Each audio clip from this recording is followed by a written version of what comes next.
This may be a bit of a risk, but because I really don't know how many worms are in Gilligan's Island, but we've peeled back the coconut coir from the center mountain. I put probably about a 2-inch layer of the hanging basket liner, the coconut coir hanging basket liners, the old ones, underneath this food.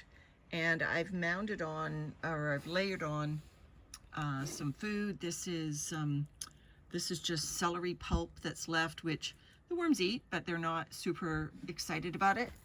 And then this over here is, looks like a mango skin, so they'll love that. And we're just gonna sprinkle some coffee on top. And then I'm going, not a lot, but just a little, maybe a little bit more. And then I'll work that in a little bit. And then what I'm going to do is I'm going to put coconut coir back on top. And the reason I'm doing this is we were in one of our other tower systems. And, you know, obviously, even though I pulled this coconut coir out of the towers, there's still stuff in it. Like I said, I'm going to be finding it probably for another year. So we found some more of these old hanging basket coconut coir liners in there. And they were just, I had fed nearby, and they were absolutely full of worms. In fact, I was going to pull it out of the bin and move it to Gilligan's Island, this big clump of coconut coir, but there were so many worms in it, probably 150 worms in it. I couldn't risk, I just didn't want them dropping all over the place, so I just left it in place. And so I thought, well, look, if the worms will, you know, engage with the coconut coir hanging basket liners in a more, you know, populated way by me feeding directly on top, then that's what I'm going to do. And then I'm just going to, you know, like I said, you know, it's difficult to move material when you've got these old hanging basket liners. You know, this is why it was a mistake for me to put them in initially. But I'm just going to mound the coconut coir back on top here and over top of this food. Now, it may be a bit of a mistake because we actually don't know how many worms are in here. And also, every time I've gone to kind of gauge where are the worms and in Gilligan's Island, every time I've done that, I've found them down here, right at the edges. Let me see if they're still there today. There's a little tiny one. But I find them here at the edges where the manure is. And well, this is the aged,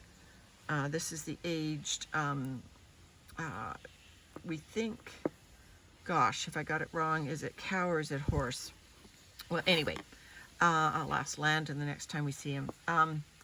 Anyway, I've been finding the worms around this edge. I've done this a few times, so they've probably vacated it.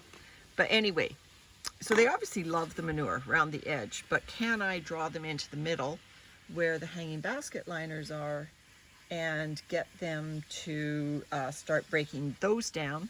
I know they'll have no problem breaking down the manure, and we have more standing by to feed them if they do get through it all.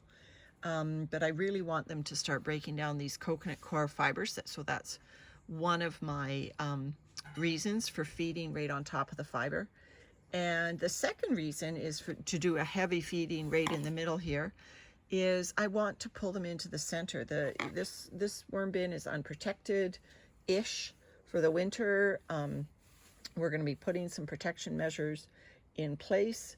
But I do want to, you know, I want to just test, can I pull the worms right into the center where I'm going to be using some measures to keep them nice and toasty and warm through the winter. So, you know, the one thing I will say is Gilligan's Island is absolutely full of cocoons. So my second reason is to see how many worms will be attracted in there. It'll give me an estimation of how many worms are in this entire system.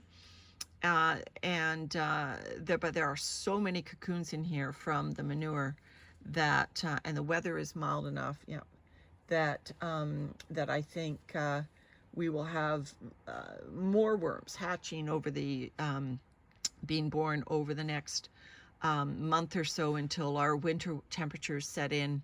So whatever population of worms we have, I'm sure it's going to increase over the next few weeks.